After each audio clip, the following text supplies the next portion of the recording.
सोमखोरनि मुङैनो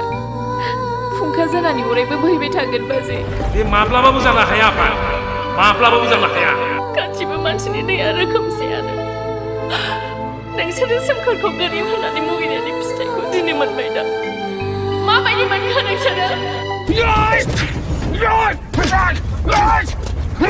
नैबे सिगुन राजाया अख्रां बायदि नङा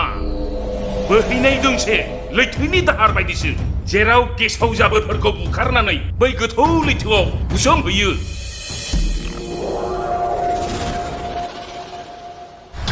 अख्रां सौसि सौसि बिबायग्रा बे नोंनि गोसोआ बे गांसोबारिनि लामाजों बोरै थाबायनो रोंनो सनाथोरजों ओंखाम जानायनि समाव जोंहा मालाबाबो बिफोरा आरो दिनैबो बे सिमाङा जोंजों थानाय नङा नोंनि नोमफाया बोरलाबसिन गावहरनाय बायदिसो जेरै गावहरो सिदा थांखायो खेंख्राखेंख्रि आंजों सोलिया मोनथिबाय आरो आंनि बे कन्डिसनखौ बिसोर मिथियो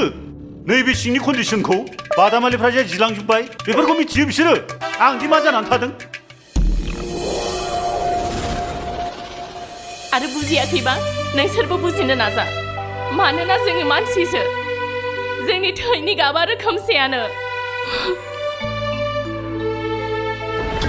बिरिद' नों आंनि फिसाखौ मानो बिदि खालामखो सोर दङ नोंहा बे जिउआव जायफोरनि गोसोनि साननायाव मैला सिथाबनानै थायो बेलाय बहा होनो मा सोमखोरनि आखाइखौ सिफायनो ओइ सेंग्रा थोलै नों बबेनि एसेबां दुथां हा 10,000 20,000 30,000 बेसेबां नांगौ बुं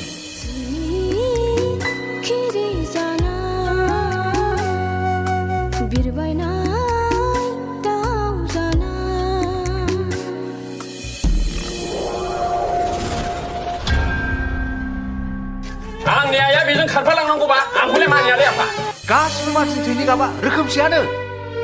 आरो नों बेखौ मिथिनानै ला गोरिब मानसिनि आखाइजों सोबा जानांगौब्ला नोंनि हाथाया थाइसेबो थानाय नङा मिथिबाय